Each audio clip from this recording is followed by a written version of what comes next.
धर्म एव हतो हन्ति धर्मो रक्षति रक्षितः, इस बात की उद्घोष करने वाले महाभारत के एक अमर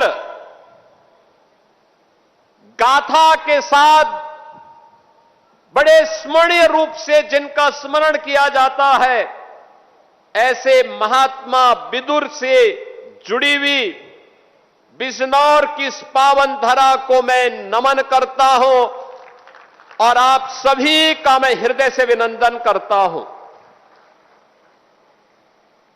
बहन और भाइयों,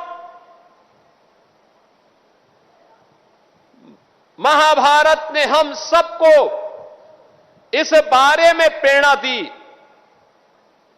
ये महाभारत की धरती है और महाभारत हमें इस बात के लिए प्रेरित करता है कि जो धर्म की रक्षा करता है, धर्म उसकी रक्षा करता है, लेकिन जो अपने स्वार्थ के लिए धर्म को नष्ट करता है, वह धर्म उसे भी नष्ट कर डालता है। और यही उद्घोषणा आज दुनिया के अंदर अक्षरशः साबित हो रही है।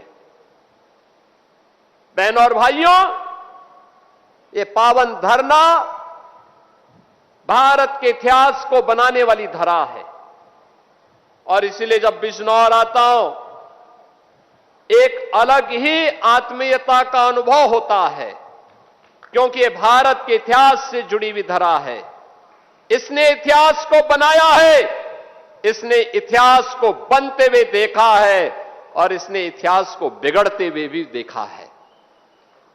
बहनों और भाइयों, इसीलिए आज जब मैं यहां पर आया हूं, मुझे यहां पर पूर्व सांसद कुंवर सर्वेश सिंह जी की भी स्मृतियों को नमन करने का अवसर प्राप्त हो रहा है।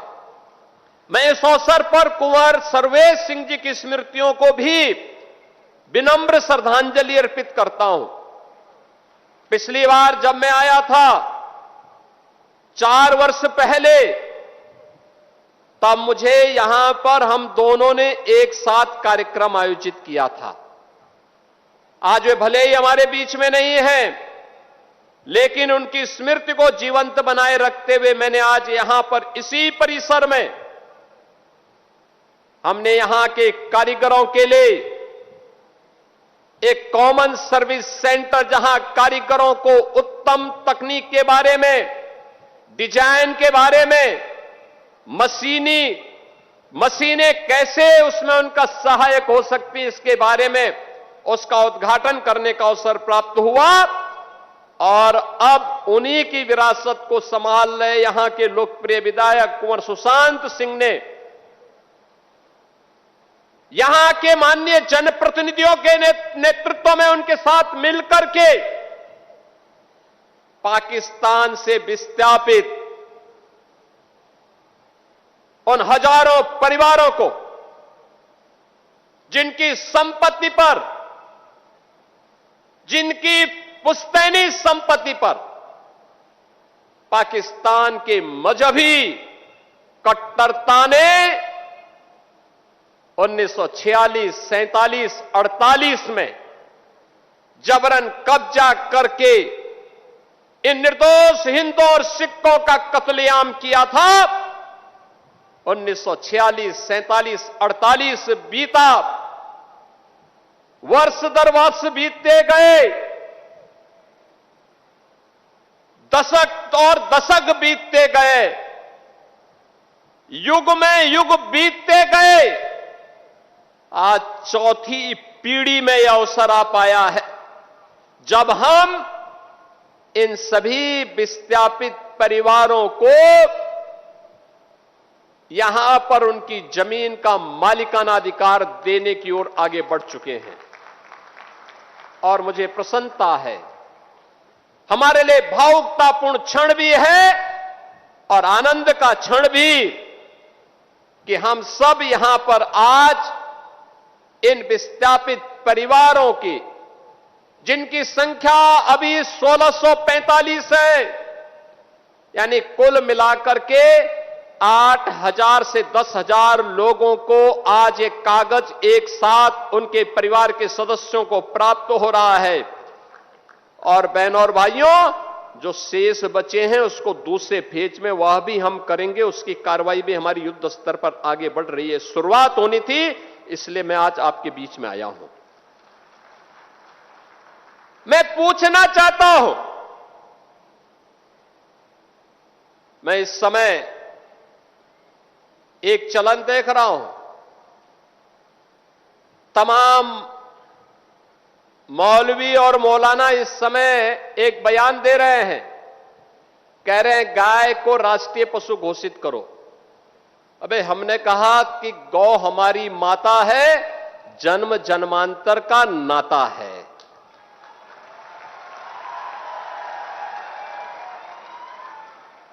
क्या मां और पुत्र के बीच में कुछ घोषित करने की आवश्यकता पड़ती है क्या? क्या किसी पुत्र को बताने की आवश्यकता पड़ती है कि तुम्हारी मां है, इसका सम्मान करो? ये हमारे संस्कार हैं। हमने अपनी मां के बारे में जो सम्मान का भाव रखते हैं वह भी, और हमने गाय को माता माना है, तो गाय तो हमारे लिए माता है, वो पशु नहीं। पशु तुम्हारी बुद्धि है, जो तुम हमारी गौ माता को पशु बोलते हो। तुम्हारी सोच पशुवत है, जो तुम गौ माता को पशु बोल रहे हो। और तुम्हारा ये दोगलापन है कि जो एक और गौकसी को प्रश्रय देते हो। मैं देख रहा था बकरीद में तमाम उनके चेले चपाटे अपने सोशल मीडिया हैंडल पर बकर ईद पर गौ माता का चित्र दिखा करके कह रहे थे कि बकर ईद की बधाई दे रहे थे। लेकिन मैं उनको बोलना चाहता हूं, यूपी में गौ हत्या का मतलब जान रहे हो ना क्या होगा? वो जान रहे हो? तो अगर जान रहे हो तो फिर अपने चेले चपाटों को समझा लो, नहीं तो कई कई पीढ़ियां याद करेंगी गौ माता के साथ किसी भी प्रकार की कोई हिमाकत की। तो मैं पूछना चाहता हूं, ये वही लोग हैं जो हमारी गौ माता को कह रहे हैं कि राष्ट्रीय पशु नहीं। अरे गौ माता तो स्वघोषित राष्ट्र माता है, उसको किसी को राष्ट्र माता घोषित करने की आवश्यकता नहीं। वैसे ही जैसे हमारी माता के बारे में किसी को परिचय देने की आवश्यकता नहीं पड़ती, जैसे गंगा माता के बारे में किसी को परिचय देने की आवश्यकता नहीं। हम सब गंगा माता की आरती करते हैं, गंगा पूजा करते हैं, अपने साथ गंगा पुत्र जोड़ करके अपने को सम्मानित महसूस करते हैं। हमारे तीर्थ मां गंगा के तट पर हैं, हमारे सारे संस्कार मां गंगा के तट पर संपन्न होते हैं। क्या कोई हमें बताएगा कि गंगा हमारी माता है? ये स्वतः स्फूर्त घोषित है, किसी आक्रांता को बताने की आवश्यकता नहीं। ये हमारे संस्कार हैं। हमने गौ को माता माना है, हमने गंगा को माता माना है, इसमें नहीं। मैं केवल एक बात पूछना चाहता हूं, पाकिस्तान से उस मजहबी निर्ममता के शिकार इन पाकिस्तानी विस्थापितों के बारे में, या देश भर में फैले हुए उन विस्थापितों के बारे में इन मौलाना और मौलवियों की कभी आवाज नहीं निकली, कभी नहीं निकली। कितना अच्छा होता ये बोलते कि इनकी संपत्ति को वहां पर उन कट्टरपंथियों ने कब्जा किया है, या वक्फ के नाम पर जिन्होंने यहां के हिंदुओं की जमीन को कब्जा किया है, इन विस्थापितों को हम दे रहे हैं, फ्री में देने की घोषणा करते तो हम मानते कि हां ये कुछ इनकी कुछ संवेदना है। लेकिन नहीं, और दोगला चरित्र जो होता है ना, यही होता है, मुंह में कुछ और पीछे कुछ। अब ये देश ये सोचने वाला नहीं है, इसके बारे में किसी प्रकार का कोई वो नहीं करने वाला है। एक भी मौलवी ने, एक भी मौलाना ने, जब बांग्लादेश में हिंदुओं का कत्लेआम हो रहा था आज से 6 महीने पहले, 1 वर्ष से लगातार चल रहा था, और जो आंकड़े यहां पर अभी कुंवर सुशांत सिंह ने आपके सामने प्रस्तुत किए, कहां 22% हिंदू आज घट के 7% बांग्लादेश में रह गया। कहां पाकिस्तान में 14% हिंदू मात्र 2% रह गया। ये मौलाना और मौलवी कभी पाकिस्तान या बांग्लादेश की सरकारों की निंदा नहीं करते, कभी नहीं करते। अरे थोड़ा जुमे की नमाज में एक बार यही घोषणा कर देते कि पाकिस्तान घटिया स्तर पर काम कर रहा है, भारत का दुश्मन है, भारत के दुश्मन को उसके ठिकाने पे जाकर के भारत के बहादुर जवान ठीक कार्य कर रहे हैं। कुछ नहीं। और इसीलिए मैं कह रहा हूं, इसीलिए सरकार ने घोषित भी किया है। आपने देखा होगा बकरीद के अवसर पर किस किस प्रकार की हरकतें हो रही थी। वो तो गनीमत है कि सरकार ने पहले से ही कदम उठाए हुए हैं, तब शांतिपूर्ण तरीके से पर्व और त्योहार हो पा रहे हैं। नहीं तो पश्चिमी उत्तर प्रदेश में तो गनीमत थी जी, सब के बारे में बड़ा मुश्किल होता था। रामनवमी, शिवरात्रि, जन्माष्टमी, दुर्गा पूजा, कावड़ यात्रा, ये सब सपने हो गए थे। बेटी स्कूल नहीं जा पा रही थी, व्यापारी सुरक्षित नहीं रह पा रहा था।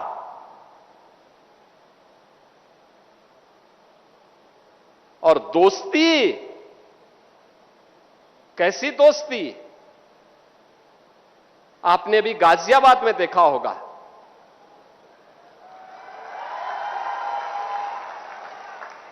दोस्ती की आड़ में छुरेबाजी, ये स्वीकार्य नहीं और कतई स्वीकार्य नहीं होगा। अगर कोई अपनी नालायक औलाद को समझा नहीं पा रहा है तो समझो कि गलती कर रहा है, गलती कर रहा है। याद रखना, हमारी संवेदना सामान्य नागरिकों के प्रति है। प्रधानमंत्री मोदी जी के नेतृत्व में पिछले 12 वर्ष में बिना भेदभाव के शासन की योजना का लाभ हर तबके को प्राप्त हुआ है। न जाति देखी गई, न क्षेत्र देखा गया, न भाषा देखी गई, न मत देखा गया, न मजहब देखा गया। सबका साथ और सबका विकास, योजनाओं का लाभ, विकास की योजनाएं बिना भेदभाव के, बिजली बिना भेदभाव के, कर्ज बिना भेदभाव के, बिना भेदभाव के शासन की योजना का लाभ। लेकिन देश भी तो अपेक्षा करता है कि संवेदना दिखाई दे, लेकिन वो संवेदना गायब वहां पे। और बहनों और भाइयों, इसीलिए मैं भी आपसे कहने के लिए आया हूं, यही कहने के लिए मैं भी आया हूं आज। हम सबको इस बात को ध्यान में रखना होगा, हम सबको इस बात को ध्यान में रखना होगा कि अहिंसा और करुणा ये मानवता के भूषण है, किंतु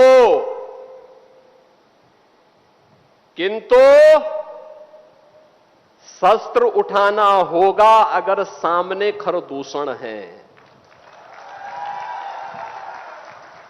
भगवान कृष्ण ने भी यही कहा था,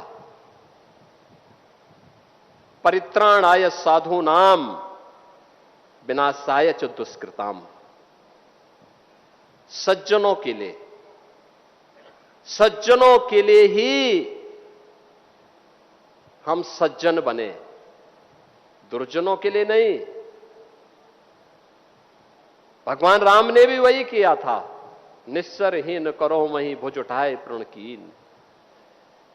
एक ही लक्ष्य था, इस धरती को राक्षस विहीन कर देंगे, क्योंकि ये ऋषि मुनियों को, सामान्य नागरिकों को, गरीबों को, बहन और बेटियों की इज्जत के साथ खिलवाड़ कर रहे हैं।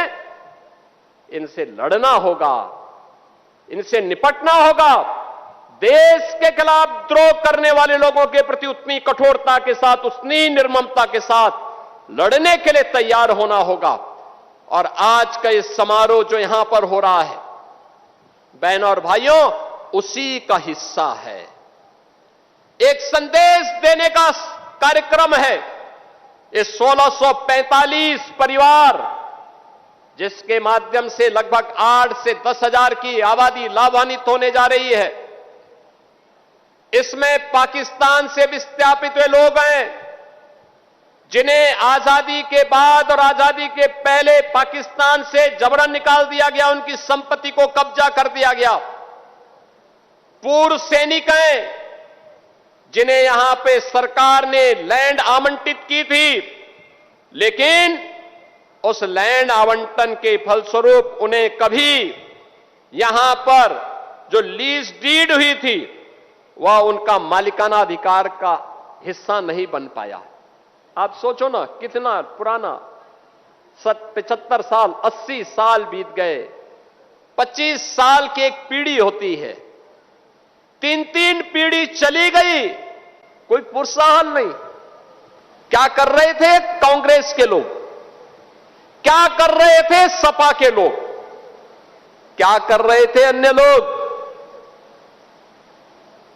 किसी के मुंह पे, सबके मुंह पे लगाम था।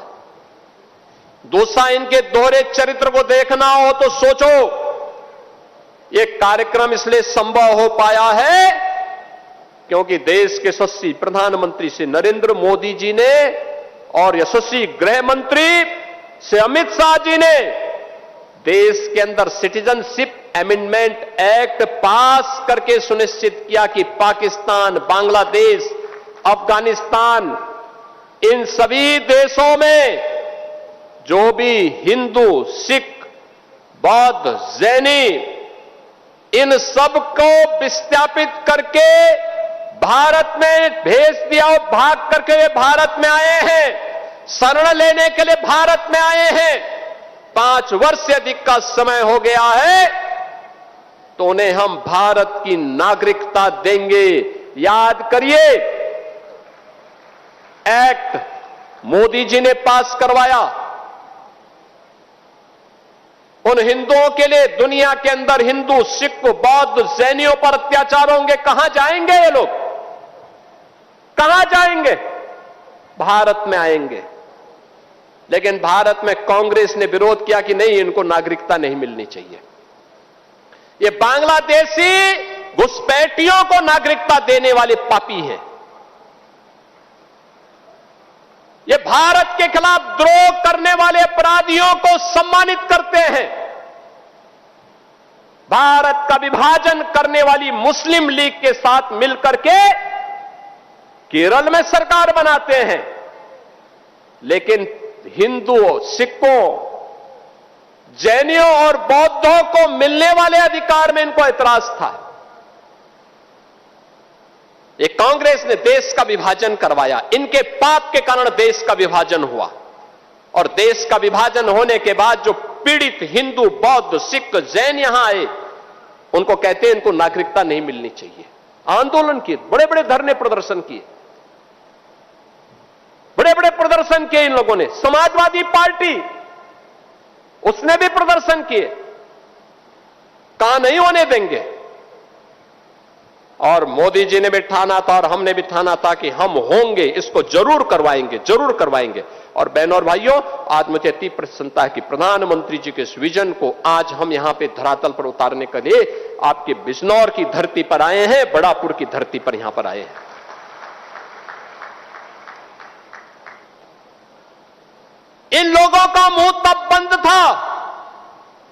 जब पाकिस्तान और बांग्लादेश में हिंदुओं पर, सिखों पर, जैनियों पर, बौद्धों पर अत्याचार हो रहे थे, तब ये कुछ नहीं बोल रहे थे, कुछ नहीं बोल रहे थे, इनका मुंह बंद था। लेकिन जब इन पीड़ित लोगों के बारे में मोदी जी ने कानून बनाया तो इन्होंने उस कानून का विरोध किया। उस कानून में कहीं नहीं लिखा था कि किसी मुसलमान की संपत्ति को हम कब्जा करेंगे, लेकिन मुसलमान विरोध कर रहा है।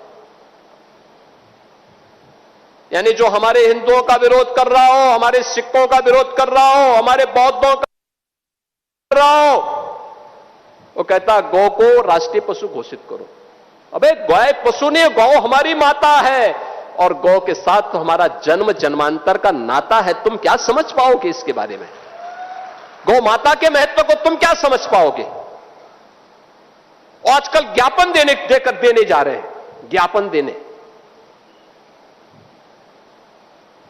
हमने कहा ज्ञापन मत दो भाई, अपने उन सौदों को समझाओ जो सोशल मीडिया प्लेटफॉर्म पर बकरीद के दिन गौ माता का चित्र लगा रहे थे, उनको समझाओ, और नहीं तो वह दुर्गति होगी कि कई पीढ़ियां याद करेंगे। बहनों और भाइयों, बिजनौर हमारा एक बहुत समृद्धशाली कारीगरों के लिए, किसानों के लिए, ऊर्जावान नौजवानों के लिए और अपने नवाचार के लिए यहां पर अलग अलग तबके से जुड़े हुए, यहां का उद्यमी है, यहां का व्यापारी है, यहां के समाज सेवी हैं, इन सब के लिए जाना जा रहा है। मुझे बिजनौर में एक दिन रुकने का अवसर मिला था, रात्रि को मैं रुका था बिजनौर में। तब मैंने बुलाया था अलग अलग क्षेत्र से जुड़े हुए लोगों को, और मुझे बिजनौर की ताकत का एहसास हुआ था। और मैं आज आप सबसे कहने के लिए आया हूं कि विकास के पैमाने पे बिजनौर पिछड़ने नहीं पाएगा, कभी पिछड़ने नहीं पाएगा। आप परिश्रम करते हैं तब प्रदेश और देश का पेट भरता है। और इसीलिए जब हमारे सामने प्रस्ताव आया था बाढ़ से बचाव के लिए, यहां के माननीय सांसद जी ने, यहां के माननीय विधायकों ने मेरे सामने प्रस्ताव रखा, हमने कहा सबको स्वीकृत करो। और मुझे प्रसन्नता है कि बाढ़ बचाव के बहुत सारे कार्य हो गए, बाकी कार्य होंगे, पूरे होंगे।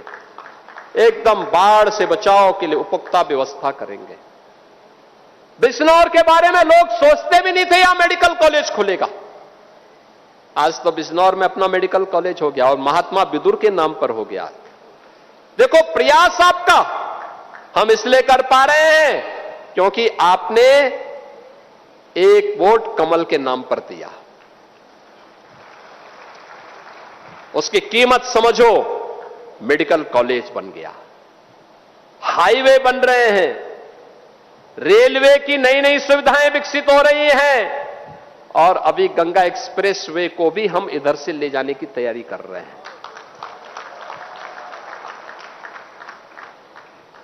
बहनों और भाइयों, ये विकास यही परिवर्तन लाएगा, यही परिवर्तन लाएगा। हर एक तबके के लोगों को नई सुविधाएं दी जा रही है। युवा के लिए नौकरी है। बिजनौर से हजारों नौजवान उत्तर प्रदेश पुलिस में भर्ती हुए। पहले भर्ती के नाम पर क्या होता था? भाई भतीजावाद देखा जाता था, चेहरा देखा जाता था, पैसा मांगा जाता था। आज यहां का हट्टा कट्टा नौजवान जो दौड़ता है, प्रैक्टिस करता है, जब पुलिस की भर्ती आती है, कोई माई का लाल नहीं जो उसको भर्ती होने से रोक सके। और ये भर्ती की प्रक्रिया में यहां का नौजवान भी भर्ती होता है। और चाहे पुलिस आरक्षी का हो या सब इंस्पेक्टर का हो या डिप्टी एसपी का, कुछ लोग परीक्षा पास करके, कुछ लोग अंतर्राष्ट्रीय स्तर पर अच्छे स्पोर्ट्स में मेडल लेकर के देश के गौरव को बढ़ाने का काम करते हैं। उत्तर प्रदेश सरकार उनको सीधे डिप्टी एसपी और अन्य पदों पर नियुक्ति देती है। बिजनौर के नौजवान भारी पैमाने पर उससे लाभान्वित हो रहे हैं। अब नौकरी में कोई कट नहीं, नौकरी में कोई सिफारिश नहीं, नौकरी बिजनौर के नौजवान का भी अधिकार नौकरी पर है, कोई उसको रोक नहीं सकता है, कोई रोक नहीं सकता। विकास पर बिजनौर का भी अधिकार है। गरीब को आवास उपलब्ध करवाए जा रहे हैं। कारीगरों के सम्मान के लिए यहां पर कॉमन सर्विस सेंटर किस रूप में स्थापित किए जा रहे हैं, आप जाके देखिए क्या उन्नत कला है। कैसे हम अपने प्रोडक्ट को एक्सपोर्ट लायक बना सकते हैं, यहां पर है। आज यहां बिजनौर जिले में वो भी उपलब्ध हो रहा है। आज यहां पर प्रत्येक क्षेत्र में कुछ ना कुछ नया हो रहा है। और यहां पर अभी सुशांत सिंह मुझे बता रहे थे कि मंडी के लिए जमीन उन्होंने आरक्षित करवा दी है। तो मैंने कहा पैसा तो हमारे पास है ही, हमें जमीन मिले, हम तो पैसा देने को तैयार हैं। यानी सरकार प्रोएक्टिव होकर के आपके